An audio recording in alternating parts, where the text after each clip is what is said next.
श्री रामकृष्ण लीला प्रसंग स्वामी शारदानंद जी द्वारा लिखित पाठ संख्या 161। गुरु भाव का प्रथम विकास। स्वयं आचरण कर उस आदर्श को पुनः प्रचलित करने के निमित्त ही श्री रामकृष्ण देव का विवाह है। गृहस्थ मानवों की शिक्षा के निमित्त ही श्री रामकृष्ण देव का उक्त प्रकार प्रेम लीला का अभिनय करना। श्री रामकृष्ण देव कहा करते थे, यहाँ जो कुछ करना है वह केवल तुम लोगों के लिए है। अरे मेरे द्वारा 16 आने किए जाने पर तब कहीं तुम एक आना भर अनुष्ठान करते हो और मैं यदि खड़े होकर पेशाब करूं तो तुम लोग घूम घूम कर ऐसा करने लगोगे। इसीलिए विवाहित जीवन के कर्तव्य को अंगीकार कर श्री रामकृष्ण देव ने सबके समक्ष महान आदर्शों का आचरण किया था। यदि वे स्वयं विवाह न करते तो गृहस्थ लोग यह कहने लगते, विवाह न करने के कारण ही ब्रह्मचर्य की इतनी बातें करना उनके लिए संभव हो रहा है।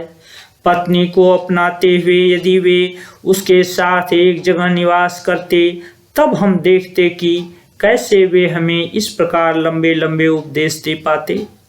और इसीलिए उन्होंने केवल विवाह किया सो बात भी नहीं है। श्री जगन्माता के पूर्ण दर्शन प्राप्त करने के पश्चात जब दिव्योन्माद दशा उनके लिए सहज हो गई तब पूर्ण युवती विवाहित पत्नी को उन्होंने दक्षिणेश्वर में अपने समीप बुला कर रखा। उनके भीतर श्री जगदम्बा के साक्षात आविर्भाव को प्रत्यक्ष कर श्री षोडशी महाविद्या के रूप में उन्होंने उनका पूजन तथा आत्मनिवेदन किया।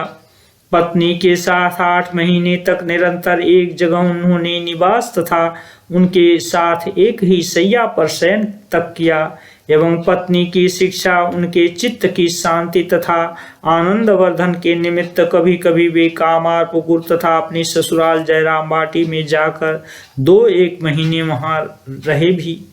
जब दक्षिणेश्वर में अपनी पत्नी के साथ श्री रामकृष्ण देव ने इस प्रकार एक साथ निवास किया था, उस समय की बातों का स्मरण कर श्री माता जी अभी तक महिला भक्तों से कहा करती हैं। वे ऐसे अपूर्व दिव्य भाव में डूबे रहते थे कि मैं उसका वर्णन नहीं कर सकती। भावाविष्ट होकर वे कितनी ही बातें किया करते, कभी हंसते, कभी रोते और कभी समाधि से निश्चल हो जाया करते थे। इस प्रकार सारी रात बीत जाती थी। वह कैसा अद्भुत आविर्भाव था, कैसा विलक्षण आवेश देखकर भय से मेरा शरीर कांप उठता और मैं सोचती कब सवेरा हो। भाव समाधि के बारे में मैं उस समय कुछ भी नहीं जानती थी। एक दिन उनकी समाधि भंग नहीं हो रही है यह देखकर भय से रोते हुए मुझे हृदय को बुलाना पड़ा था। वह आकर जब उनके कानों में भगवान नामोच्चारण करता रहा तब कहीं उनकी समाधि टूटी। तदनंतर मुझे इस प्रकार भय से कष्ट पाते देखकर उन्होंने स्वयं सिखला दिया। इस प्रकार का भाव देखने पर अमुक अमुक नाम व बीज मंत्र सुनाना।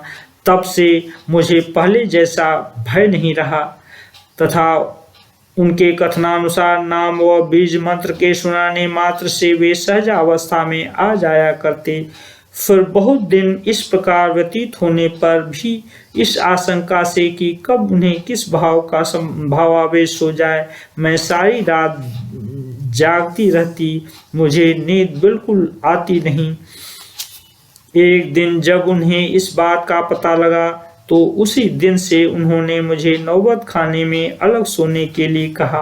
परमाराध्या श्री माँ का कथन है कि दीपक में बाती किस तरह रखनी चाहिए, घर के लोग कौन कैसे हैं तथा किसके साथ किस प्रकार का व्यवहार करना चाहिए, दूसरों के घर पर जाने पर कैसा व्यवहार करना चाहिए इत्यादि सांसारिक विषयों में से लेकर भजन कीर्तन ध्यान समाधि ब्रह्म ज्ञान तक की शिक्षाएं श्री रामकृष्ण देव से उन्हें प्राप्त हुई हैं।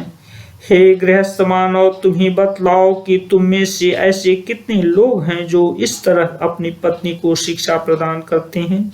आज से यदि किसी कारणवश तुम्हारा तुच्छ शारीरिक संबंध समाप्त हो जाए तो तुम में से ऐसे कितने व्यक्ति हैं जो आजीवन अपनी पत्नी के साथ इस प्रकार सम्मान, भक्ति तथा निस्वार्थ प्रेम का व्यवहार कर सकते हैं। इसीलिए हमारा यह कहना कि विवाहित होते हुए भी एक दिन के लिए भी अपनी पत्नी के साथ शारीरिक संबंध स्थापित न कर इस युगावतार ने केवल तुम्हारे लिए ही इस तरह की अद्भुत तथा अदृष्टपूर्व प्रेम लीलाओं का विस्तार किया है। यह उन्होंने इसी उद्देश्य से किया है कि तुम्हें यह शिक्षा प्राप्त हो सके कि इंद्रिया शक्ति के अतिरिक्त विवाह का और भी कोई महान आदर्श है एवं उस उन्नत आदर्श को अपना ध्येय मानकर अपने विवाहित जीवन में यथासाध्य ब्रह्मचर्य का पालन करते हुए पति पत्नी तुम दोनों धन्य हो सको।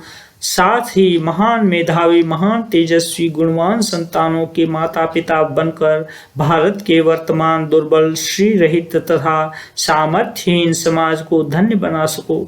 श्री रामचंद्र, श्री कृष्ण, बुद्ध, ईसा, श्री शंकराचार्य, श्री चैतन्य देव आदि के रूप में पूर्व युगों में संसार के समक्ष जिस लीला को प्रदर्शित करना लोक गुरुओं के लिए आवश्यक नहीं हुआ था, वर्तमान युग में तुम्हारे लिए श्री राम कृष्ण देव द्वारा वही लीला प्रदर्शित हुई। आजीवन कठोर तपस्या तथा साधन प्रवाह के बल पर विवाह बंधन का यह अदृष्टपूर्व पवित्र सांचा अभी सर्वप्रथम जगत के सामने प्रस्तुत किया गया है। अब तो जैसे कि श्री राम कृष्ण देव कहा करते थे, तुम अपने जीवन को इस आदर्श सांचे में ढालकर नवीन रूप से उसे निर्माण करो।